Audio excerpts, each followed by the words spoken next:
Hi friends, இன்றைக்கி வீடியோவில் எல்லாருக்குமே ரொம்ப பிடிச்ச ஸ்பெஷல் ஸ்வீட்டான சுழியம் எப்படி பண்ணலான்றதாங்க பார்க்க போகிறோம். நான் இன்றைக்கி இந்த வீடியோவில் சொல்லியிருக்க மெத்தடில் ட்ரை பண்ணி பாருங்கள். ரொம்ப சிம்பிளாக ஈஸியாக செஞ்சிடலாம். வெளியில் நல்லா மொறுமொறுப்பாக செம்ம டேஸ்ட்டாக சூப்பராக இருக்கும்.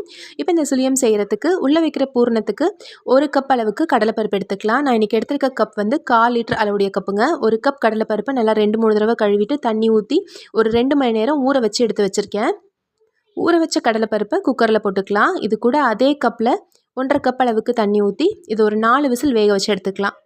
இன்றைக்கி நான் எடுத்திருக்க இந்த அளவில் பார்த்திங்கன்னா கிட்டத்தட்ட ஒரு 20லேருந்து ஒரு 22 சுழியம் கிட்ட வருங்க. கடலைப்பருப்பு வேகிறதுக்குள்ளார மேல் மாவு ரெடி பண்ணிக்கலாம். ஒரு மிக்சிங் பவுலில் 3/4 கப் அளவுக்கு மைதா, 1/4 கப் அளவுக்கு அரிசி மாவு, கூடவே 1/4 டீஸ்பூன் அளவுக்கு மஞ்சள் தூள், 1/4 டீஸ்பூன் அளவுக்கு உப்பு இதெல்லாம் சேர்த்துட்டு நல்லா கலந்து விட்டுக்கோங்க. இதில் ஒரு 1/4 கப் அளவுக்கு தண்ணி ஊற்றி நல்லா பஜ்ஜி மாவு பதத்துக்கு கரைச்சி எடுத்துக்கலாம். ரொம்ப தண்ணி ஆயிடக்கூடாது.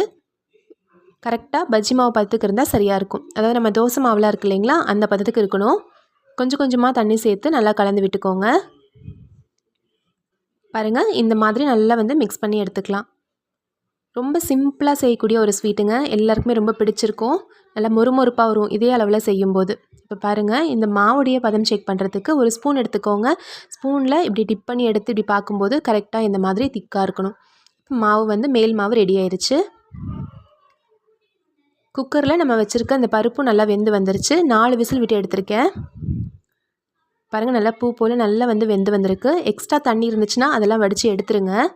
அதுக்கப்புறமா நம்ம மசிக்கும் போது ரொம்ப ஈஸியாக இருக்கும். நல்லா மசிஞ்சு வந்துடும். பருப்பு நல்லா வெந்திருக்கனால ஈஸியாக மசிச்சிடலாம். நல்லா இந்த மாதிரி மசிச்சு விட்டுக்கோங்க. இப்போ ஸ்டவ்வில் ஒரு வாணலி வச்சுக்கலாங்க. இதில் ஒரு 3 டீஸ்பூன் அளவுக்கு நெய் விட்டுக்கலாம். நெய் நல்லா சூடானதும் ஒரு 1/2 கப் அளவுக்கு தேங்காய் பூ சேர்த்துடலாம். தேங்காய் துருவல் சேர்த்து நெய்யில் நல்லா வறுத்து எடுத்துக்கோங்க. ஒரு 2 நிமிஷம் வறுத்தாலே போதும். ஒரு 2 நிமிஷம் தேங்காய் நல்லா வறுத்துட்டு இப்போ இதில் நம்ம மசிச்சு வச்சுருக்க கடலைப்பருப்பை சேர்த்துடலாம். இதே மாதிரி பூரணம் நம்ம போலி செய்யும் போதும் இதே மெத்தடில் கூட நம்ம செஞ்சுக்கலாங்க. இந்த பூரணம் ரொம்பவே டேஸ்ட்டாக இருக்கும். பருப்பு தேங்காய் எல்லாம் சேர்த்து செய்கிறனால. இப்போ மசிச்சு வச்சுருக்க இந்த கடலைப்பருப்பையும் சேர்த்துடலாம்.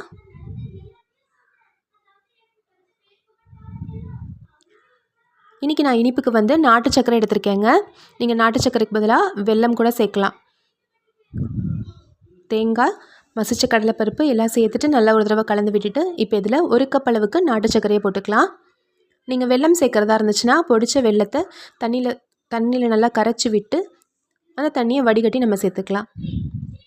இப்போ 1 கப் நாட்டு சர்க்கரையை சேர்த்து நல்லா இந்த மாதிரி மிக்ஸ் பண்ணி விட்டுருங்க. நாட்டு சர்க்கரையெல்லாம் நல்லா கரைஞ்சி இதோட ஒன்றா கலந்து வரட்டும். இது கொஞ்சம் இலகி வருங்க. கொஞ்சம் இலகி இந்த டைமில் ஒரு 2 ஏலக்காயை பொடிச்சு சேர்த்துடலாம். இலகி அப்புறம் கொஞ்சம் கொஞ்சமாக அப்படியே கொஞ்சம் கெட்டிப்படும். உள்ளே வைக்கிற பூரணம் கொஞ்சம் கெட்டியாகிற வரைக்கும் இது நல்லா கலந்து விட்டுக்கோங்க. கிட்டத்தட்ட ஒரு 5லேருந்து 6 நிமிஷம் வரைக்கும் ஆகும் இந்த பதத்துக்கு வரத்துக்கு. இந்த அளவுக்கு நல்லா திக்கானதும் ஸ்டவ் ஆஃப் பண்ணிவிட்டு இறக்கி வச்சிடலாம். இது நல்லா கம்ப்ளீட்டாக சூடாக ஆறட்டும். பாருங்கள், நல்லா சூடாகிடுச்சு. இப்போ இதிலேருந்து எடுத்து இப்படி உருண்டைகளாக உருட்டி எடுத்து வச்சுக்கலாம். நான் பணியாரக்கல்லில் இன்றைக்கி இந்த சுழியத்தை சுட்டு எடுக்க போகிறேன். அதனால் அதுக்கு தகுந்த மாதிரி கொஞ்சம் மீடியம் சைஸில் பால்ஸ் உருட்டி எடுத்துக்கலாம். இந்த மாதிரி உருண்டைகள்லாம் உருட்டி எடுத்துகிட்டு இப்போ மேல் மாவும் ரெடி ஆயிடுச்சு. உள்ளே வைக்கிற பூரணமும் ரெடி ஆயிடுச்சுங்க. இப்போ இந்த உருண்டையை இந்த மாவில் இந்த மாதிரி போட்டு ஒரு ஸ்பூன் வச்சு மாவெல்லாம் ஃபுல்லாக நல்லா டிப் பண்ணி எடுத்துடலாம். நார்மலாக இந்த சுழியத்தை வாணலியில் எண்ணெய் ஊற்றி எண்ணெய் நல்லா சூடானதும் அதில் போட்டு பொரிச்சு எடுப்போம். ஆனால் இது சிம்பிளான மெத்தடாக இருக்கும். ஸ்டவ்வில் ஒரு பணியாரக்கல் வச்சுட்டு எல்லா குழிகள்லையும் பாதி அளவுக்கு எண்ணெய் நிரப்பி எண்ணெய் நல்லா சூடானதும் இந்த மாதிரி நம்ம மேல் மாவில் டிப் பண்ணி வச்சுருக்க இந்த உருண்டைகளை இதில் போட்டுக்கலாம். ஃப்ளேம் மீடியம் விட கொஞ்சம் அதிகமாக வச்சுக்கோங்க. இந்த மாதிரி ஒவ்வொரு உருண்டையாக இப்படி டிப் பண்ணி எல்லா குழிகளையும் நிரப்பிக்கலாம். இந்த மாதிரி செய்யும்போது பிகினர்ஸாக இருக்கீங்க அப்படின்னா ரொம்ப சிம்பிளாக இருக்கும். உங்களுக்கு மாவு பிரிஞ்சு போகாது. உங்களுக்கு பயமே இல்லாமல் சிம்பிளாக ஈஸியாக செஞ்சிடலாம். இப்போ எல்லா குழிகளையும் இந்த மாதிரி போட்டுட்டு ஒரு 2 நிமிஷம் விட்டு அப்புறம் திருப்பி விட்டுக்கலாம்.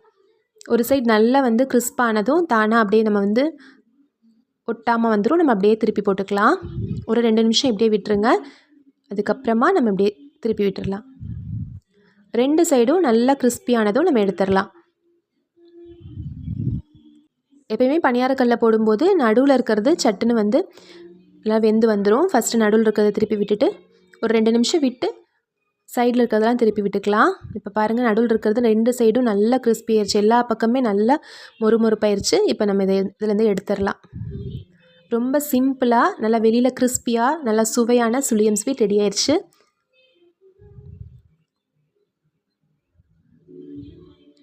எண்ணெயிலேருந்து நல்லா வடிச்சிட்டு எடுத்துடலாம். இந்த ரேஷியோவில் நீங்கள் வந்து மேல் மாவு செய்யும்போது நல்லா கிறிஸ்பியாக வருங்க. இந்த எண்ணெயே உங்களுக்கு 2 பேட்ச் அளவுக்கு போட்டு பொரிச்சு எடுக்க கரெக்டாக இருக்கும். எண்ணெய் எக்ஸ்ட்ராவாக எதுவும் தேவைப்படாது. நான் நடுவில் இப்போ திருப்பியும் வேறு போட்டிருக்கேன். இப்போ சைடில் எல்லாம் பாருங்கள், நல்லா சூப்பராக எல்லா சைடும் நல்லா கிறிஸ்பி ஆயிடுச்சு.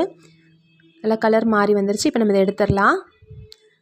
வெளியில் மொறுமொறுப்பாக உள்ள சூப்பராக டேஸ்டியாக இருக்கக்கூடிய சுழியம் ஸ்வீட் ரெடி ஆயிடுச்சு. நீங்களும் இதே மெத்தடில் ட்ரை பண்ணி பார்த்துட்டு எப்படி வந்துச்சுன்னு சொல்லுங்கள். இந்த ரெசிபி பிடிச்சிருந்துச்சுன்னா நம்ம சேனல் ராகாஸ் கிச்சனில் ஒரு லைக் கொடுங்க. ஃப்ரெண்ட்ஸ் கூட இந்த வீடியோவை ஷேர் பண்ணிக்கோங்க. நம்ம சேனல் சப்ஸ்கிரைப் பண்ணிக்கோங்க. தேங்க்யூ.